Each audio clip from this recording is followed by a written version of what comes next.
Yeah, it's another video, and on the way in, I'm going to analyze my self-doubt. And in my analyzing of it, revealing why I shouldn't self-doubt. But I think that I want to talk about this to help me address it better mentally as I go through my day. Because I think self-doubt, that you don't know where it comes from, does come from a subconscious level. I think there are mental loops that can be broken, and if you're in a mentally broken loop in your mind, you're going to be doubting yourself and doubting if you can do things. But another thing that I think is that self-doubt comes from experience. So what that means is that if you've had bad experiences in a thing, or a lot of things, or in life, you're going to have self-doubt about it because you remember the failures and you remember the shortcomings of those things you have self-doubts about. Dating, weight loss, lifestyle, income, life, relationships, things of that nature. If you have a track record that is not what you believe it should be, you're going to have some doubt because of that experience or lack of experience therein. And then on the other hand, there is experience that actually provides the source or nutrients for not self-doubt but self-belief or self-appreciation. And in context to that, I run into doubts on certain things, and one of the things I'm talking about is this gym thing. I run into doubts and I don't know if things are working because I have not experienced something work. However, my experience teaches me that when it comes to the body, it really does take time, and it's something that you have to do for months and maybe even years before you really see any changes. The body is not like a computer in which you just switch out its parts and its software and it runs differently. And with that experience of knowing where you've come from and knowing things that were hard at first, they get easier as you go along. Things can get better. So that's how that works. So for me, when I deal with doubt, my doubt comes from a lack of experience or a lack of success in the thing after trying for a long time. So as far as weight loss is concerned, I'm not fully doubtful of myself because I have the experience of losing weight, and I have lost weight, and then I have an experience of being 3 pounds down this week. So I can't doubt myself that much.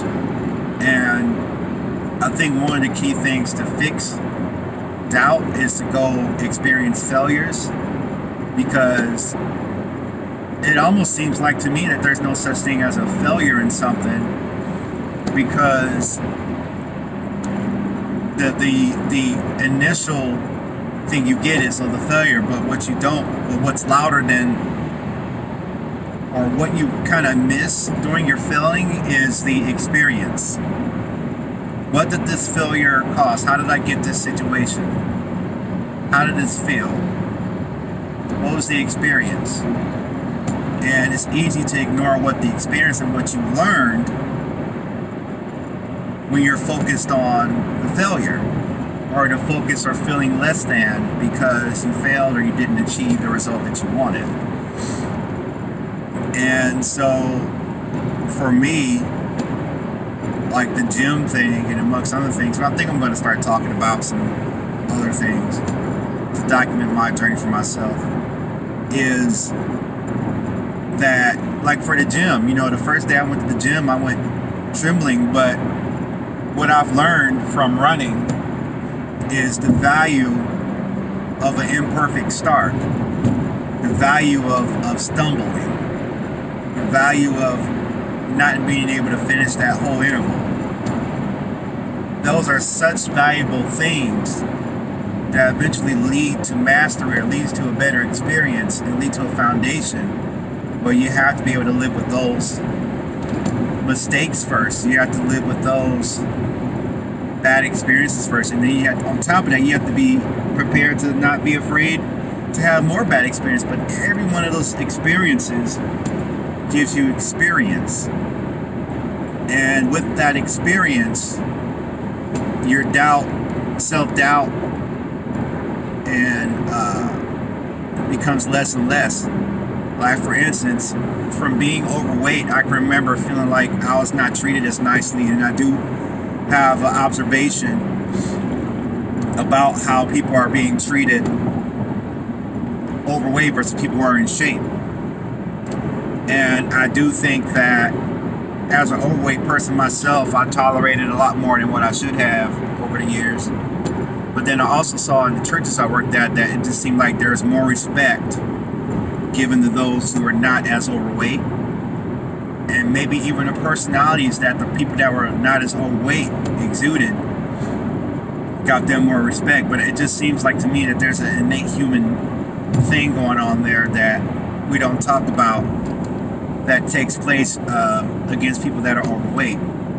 And in my mind, I think that because that's the reality, I'm not going to sulk and complain about it.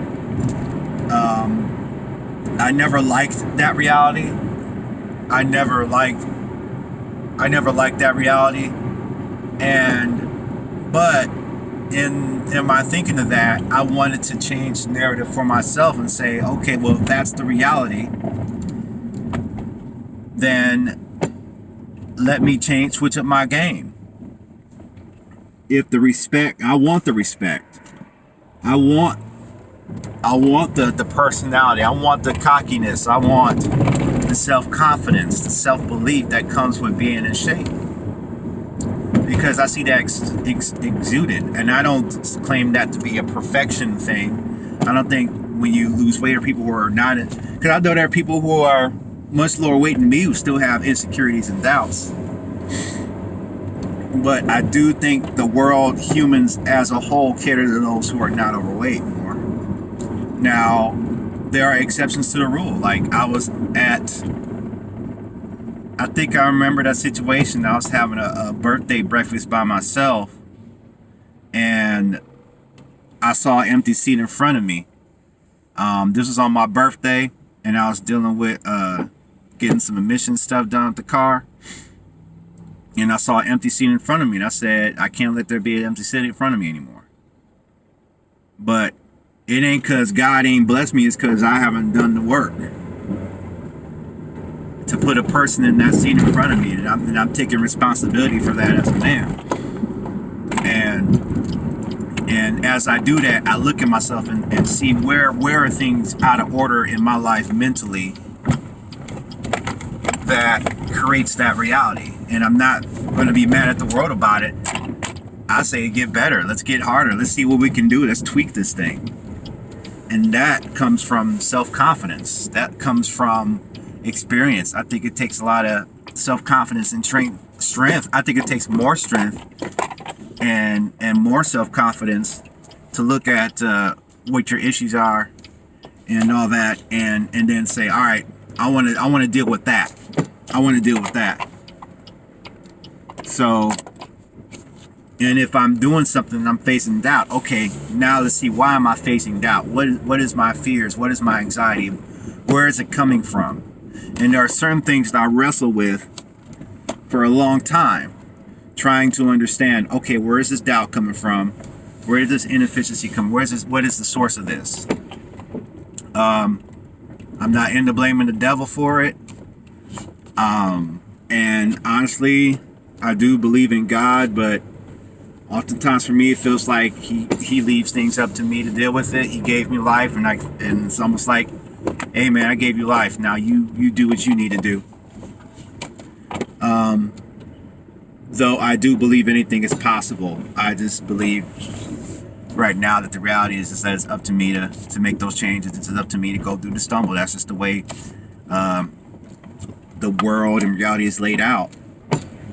So, with that being said, doubt is a real thing, and I think it could be a tool. If I were to close this, I would say doubting could be a tool. Doubting could be the tool that helps you identify, all right, this is where I feel short about myself. This is where my lack of confidence is. This is where I messed up at. This is where I made that mistake at. All right, how do we do things different? What's the tweak to this? And what an amazing adventure. I always like to close with this, and I'll talk to other friends. What an amazing adventure it could be to tweak it, to change it, and see what happens differently. And that's what I'm all about for this year, is seeing what I can do to make things different for myself. What does that look like? How do I do that? Right? Okay. Well, I'll see y'all later.